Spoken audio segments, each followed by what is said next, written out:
Arachnophobia, an irrational fear of spiders. But for those on the plane of Theros, that fear is very much warranted. Spiders of all shapes and sizes appear all across Magic the Gathering's multiverse, some of which being truly terrifying creatures. But on a world governed by the gods, those very natural critters can transcend into something otherworldly. Spiders of colossal importance, spider gods. But while dreading spiders may be normal on other planes, here on Theros, the true fear should be turning into a spider yourself. Hey everyone, and welcome back to the Ether Hub and our 13 Nights of Magic, the series where we examine the darker side of MTG's lore. Let's celebrate the spooky season with a legendary from Theros that's sure to snare your attention. Let's learn about the story weaved by Arasta the Endless Web. This is 13 Nights of Magic.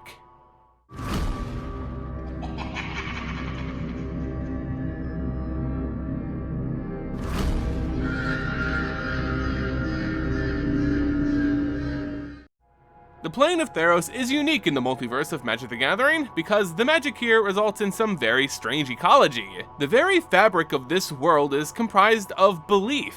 Faith and belief is the foundation of Theros, because the magic of belief has created an entirely separate realm atop the physical world, the realm of Nyx. Nyx, the starry sky of Theros, is the realm of the gods, and the gods themselves are comprised by the belief of the people in the mortal realm. When enough people for enough time believe in a specific aspect of life, that belief will create a god in Nyx that represents that aspect. Like, for example, enough people on Theros believed in the life-giving power of the plane's sun, so around that belief bore Heliod, god of the sun.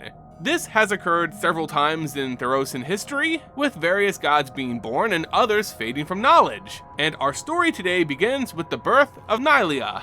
Nylea is the god of the hunt, a crucial aspect in the everyday lives of the Therosan citizenry. In addition to the aspects of hunting, predation, and hunger, she's also the god of the change in seasons, rebirth, and the wilds. Anything green and natural typically flows through Nylea, and that included numerous Nyx-born creatures, those creatures born of the gods themselves. The most favorite of Nylea being the dryads. Dryads on Theros act as stewards of the wild. They are Nylea's agents in the mortal realm whom help protect the wilds from encroaching people who threaten them with their building of cities. If there's an imbalance in the natural order, the dryads are the first to respond, while their god only acts if it's 100% necessary to prevent doom befalling the wilds. It was one of these Nyx-born dryads who so enamored Nylea that the god formed a strong and powerful friendship. This was the dryad Arasta.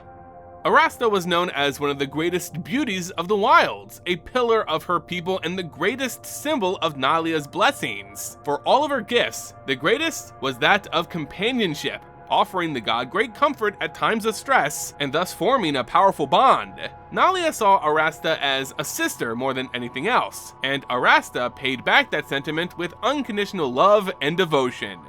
But the gods of Theros are not perfect. In fact, there are gods who solely represent some of the more off-putting traits of humankind. Such is the case of Phaenax, the god of deceit and lies. Phaenax is a god seldom openly worshipped, but, like the traits he embodies, exists in the hearts of all mortals. He represents isolation and betrayal, and through those avenues, Phaenax grew jealous while observing the relationship between Nylea and Arasta. Phaenax tricked the dryad out of the wilds and into his more insidious domain. There, the god cursed Arasta with a spell that disguised the beauty of the Nyx-born, a deception most foul, turning her from the gorgeous aspects of the wilds to the true and often ugly face of nature. She was changed into a giant spider with the body of an arachnid, but the shriveled face and ragged hair of a woman. When the curse was complete, Phaenax led her right back to Nylea's arms, hoping to prove a point that yes, all the gods were cruel, even hers. That Nylea was only interested in Arasta's friendship because of her immense beauty. How will her god receive her now?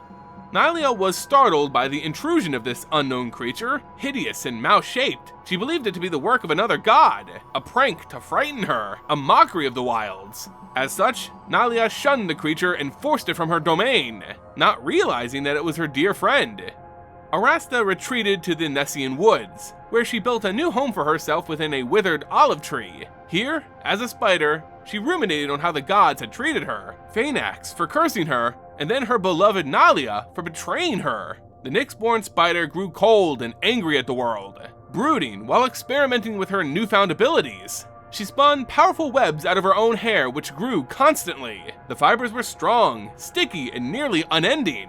She weaved them through the very fabric of Theros' reality, spinning them from the starry realm of Nyx to the underworld deep below the surface, and everywhere in between, giving her the new title, the Endless Web.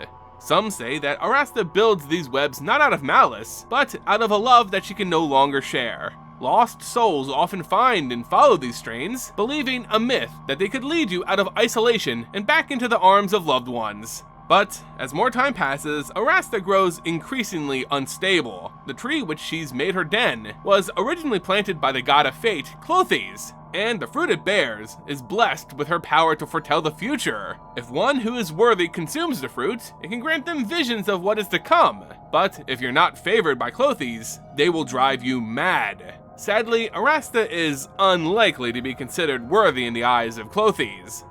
Now, Nalia has uncovered the deception of Phaenax and demands the god give her answers. She regularly sends champions to the rival god's domain, seeking retribution, along with a cure for her beloved Arasta's affliction. So far, the secret to bringing her beauty back has been out of reach. But from her actions, Phaenax's words have proven true. Rather than go and accept Arasta as she currently is, Nalia expends effort to change her back from this monstrous state, meaning that yes, Nalia only cared about Arasta because of her beauty. The gods of Theros, even those deemed good, are oftentimes cruel and at odds with mortal feelings, and through their neglect, the world is given nothing but new monsters, which are the true symbol of their discontent.